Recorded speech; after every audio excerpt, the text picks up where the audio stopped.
The Real Barenziah, Volume 1, by Anonymous. 500 years ago, in Mournhold, City of Gems, there lived a blind widow and her only child, a tall, strapping young man. He was a miner, as was his father before him, a common labourer in the mines of the Lord of Mournhold, for his ability in magicka was small. The work was honourable, but paid poorly.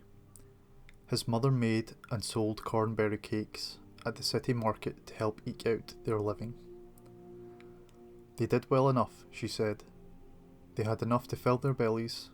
No one could wear more than one suit of clothing at a time, and the roof leaked only when it rained. But Symmachus would have liked more. He hoped for a lucky strike at the mines, which would garner him a large bonus. In his free hours, he enjoyed hoisting a mug of ale in the tavern with his friends, and gambling with them at cards. He also drew the eyes and sighs of more than one pretty elven lass, although none held his interest for long. He was a typical young dark elf of peasant descent, remarkable only for his size. It was rumoured that he had a bit of Nordic blood in him. In Symmachus' 30th year, there was great rejoicing in Mournhold. A girl child had been born to the lord and lady. A queen, the people sang. A queen is born to us. For among the people of Mournhold, the birth of an heiress is a sure sign of future peace and prosperity. When the time came round for the royal child's rite of naming, the mines were closed and Symmachus dashed home to bathe and dressed in his best. "I'll rush straight home and tell you all about it," he promised his mother, who would not be able to attend.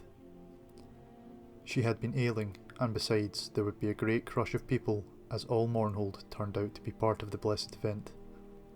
And being blind, she would be unable to see anything anyway. "My son," she said, "afore you go, fetch me a priest or a healer, else I may pass from the mortal plane ere you return." Symmachus crossed to her pallet at once and noted anxiously that her forehead was very hot and her breathing shallow. He pried loose a slat of the wooden floor under which their small hoard of savings was kept. There wasn't nearly enough to pay a priest for healing. He would have to give what they had and owe the rest. Symmachus snatched up his cloak and hurried away. The streets were full of folk hurrying to the sacred grove, but the temples were locked and barred. "Closed for the ceremony," read all the signs. Symmachus elbowed his way through the mob and managed to overtake a brown-robed priest. "After the rite, brother," the priest said. "If you have gold, I shall gladly attend to your mother. My lord has bidden all clerics attend, and I, for one, have no wish to offend him."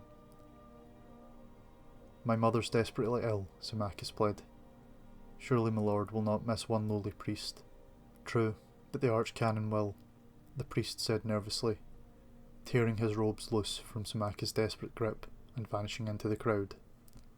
Symmachus tried other priests and even a few mages, but with no better result.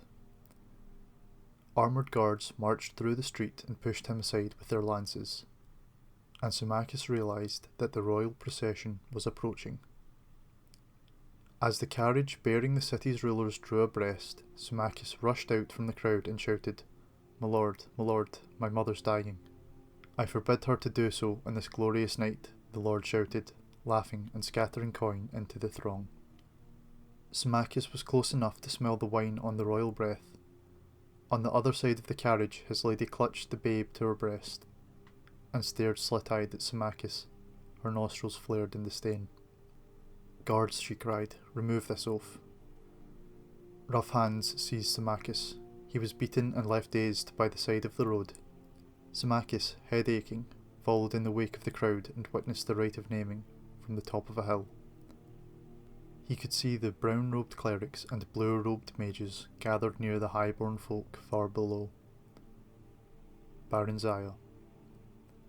The name came dimly to Symmachus' ears as the high priest lifted the swaddled babe and proffered her to the two moons on either side of the horizon. Jone rising, Jode setting. "Behold the Lady Barenziah, born to the land of Mournhold. Grant her thy blessings and thy counsel, ye kind gods, that she may ever rule well over Mournhold, its ken and its weal, its kith and its ilk. Bless her, All the people intoned, along with their lord and lady, hands upraised. Only Symmachus stood silent, head bowed, knowing in his heart that his dear mother was gone, and in silence he swore a mighty oath that he should be his lord's bane, and in vengeance for his mother's needless death, the child Barenziah he should have for his own bride, and that his mother's grandchildren should be born to rule over Mournhold. After the ceremony, he watched impassively as the royal procession returned to the palace. He saw the priest to whom he had first spoken.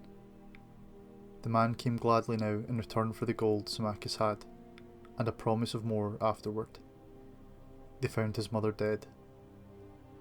The priest sighed and tucked the pouch of gold coins away. "I'm sorry, brother. It's all right, you can forget the rest of the gold. There's aught I can do here, likely." "Give me back my money," Symmachus snarled. "You've done naught to earn it." He lifted his right arm threateningly.